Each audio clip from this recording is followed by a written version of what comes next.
লাহৰীঘাটৰ এখন আধাপকী আৰু কাঠৰ দলং টেঙাগুৰি ফলিহামাৰী গড়কাপ্তানি পথৰ আধাপকী আৰু কাঠৰ দলঙৰে শ শ সৰু বৰ গাড়ী মৰণক শৰণ দি অহা যোৱা কৰিব লগা হয়। এয়া মৰিগাঁও জিলাৰ লোক নিৰ্মাণ বিভাগৰ চমৎকাৰ। কৰবাত পকী দলং নিৰ্মাণ কৰিছে কিন্তু যাতায়াত কৰিব নোৱাৰে আৰু এইখন 50 আৰু এইখন 50-50 দলঙৰ এয়া দুৰৱস্থা দেখিবলৈ পোৱা গৈছে। বিষয়ে আমাক জনাব আমাৰ সাংবাদিক আবুল কালামে। দেখুৱাম লাহৰীঘাটৰ আন এখন 50-50 দলং। মই বৰ্তমান উপস্থিত আছো টেঙাগুৰি আৰু ফলিয়ামাৰী সংযোগী পথত। যেহেতু এই এটা আজব দলং বুলি ক'লে ভুল নহ'ব, কাৰণ আধা পকী মানে কাঠৰ এনেকুৱা এটা জৰাজীৰ্ণ অৱস্থাত মানুহে যাতায়াত কৰিব লাগে। কি ক'ব? এইটো ক'বলগীয়া মানে ধৰক এইটো আজব নহয়, এইটো গজব দলং। কিহৰ কাৰণে আজব আৰু গজব দলং এইটো? সেইফালে হ'ল পকী দলং, এইফালে কাঠৰ দলং। কাঠৰ দলঙৰ যিটো বনাইছে সেইটো কাঠ ভাল কাঠ নহয়, বেয়া কাঠ। মানে দুবছৰতে মানে একদম পচি গেলি গৈছে, মানে ভাঙি গৈছে। এতিয়া শুনা পাইছোঁ যে এইটো বোলে চেংচন হৈছে, সেয়া আধাৰ স্থাপন কৰিছে। নগাঁৱৰ কোন বোলে মাৰোৱাৰী কণ্ট্ৰেক্টাৰে পাইছে, আজিলৈকে কাম কৰা নাই।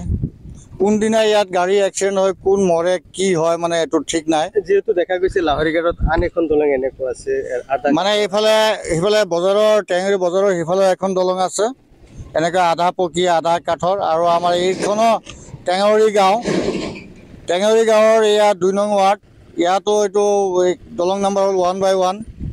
এইটোতো সেই তেনেকৈ অৱস্থা যে আজি কোনদিনা আৰু বহুত গাড়ী ইয়াত এক্সিডেণ্ট হৈছে আগত, কিন্তু এতিয়া কোন সময়ত কোনটো গাড়ী এক্সিডেণ্ট হয়, কোন মৰে এইটো ঠিক নাই। এনেকুৱা অৱস্থাত আছে, এইটোতো ধৰক প্ৰায় এবছৰ ধৰি এনেকুৱা অৱস্থাত মানে আছে, এবছৰ ধৰি ভাঙি গৈছে। কোনো মানে ডিপাৰ্টমেণ্টলি কোনো কিমান দিন আগত বনাইছিলে এই দলংখন?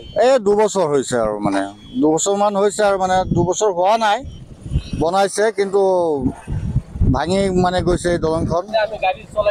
আৰু মটৰচাইকেল নিয়াও অসুবিধা, টমটম ৰিক্সা মানে ধৰক যিকোনো গাড়ী, ট্ৰেক্টৰ 4 চকীয়া মানে পাৰ কৰাটো দলংখন কঁপি থাকে আৰু মানে বহুত ভয় লাগে মানুহৰ। মানে স্থানীয় বিধায়কে কোনো ধৰণৰ খবৰ নলয়? এইবিলাক স্থানীয় বিধায়কৰ কোনো খবৰ নলয়। এইটো নামতহে আছে, বিধায়ক মানে নামত আছে। আৰু মানে বিধায়ক যেতিয়া মানুহে ৰাইজে ভোট দি বনাইছে, এতিয়া বিধায়কক আৰু মানুহ আমি কি ক'ম। কিন্তু যিটো চেংচন হৈছে ঠিকাদাৰৰ কোনো মানে ইয়াত খবৰ চবৰ লোৱা নাই। আৰু মই আমাৰ চৰকাৰক কওঁ, চৰকাৰক আহ্বান জনাওঁ এইটোৱে যে চৰকাৰে যাতে অলপ সোনকালে মানে আমাৰ এই ৰাস্তাখন বহুত ডাঙৰ, এইটো মানে ইয়াৰ পৰা টেঙাগুৰিৰ পৰা একদম বুঢ়াগাঁওলৈকে জৰিবৰ বালিডুংগা একদম মানে বৰডোবা ফলিয়ামাৰী পাম যিকোনো জেগাত মানে এইটো অঞ্চলৰ মানে যাতায়াতৰ এইটো ৰাস্তা আৰু এইটো পিডব্লিউডি ৰাস্তা থাকিলেও মানে এতিয়া ধৰক যাতে আমাৰ চৰকাৰে যাতে অলপ চকু কাণ দিয়ে, যাতে সোনকালে আমাৰ এই দলংখন ঠিক কৰি দিয়ে।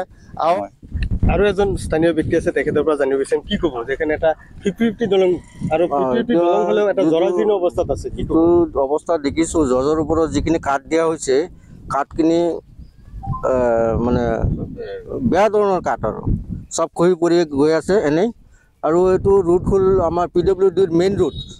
এইটো দলং পাৰ হৈ ফলিহামাৰী, বালিপাৰা, জৰিবৰ, বুঢ়াগাঁও মেইন ৰুট হয়। গতিকে আৰু আমাৰ এই আবুল কালাম, আপোনাক ধন্যবাদ জনাইছোঁ।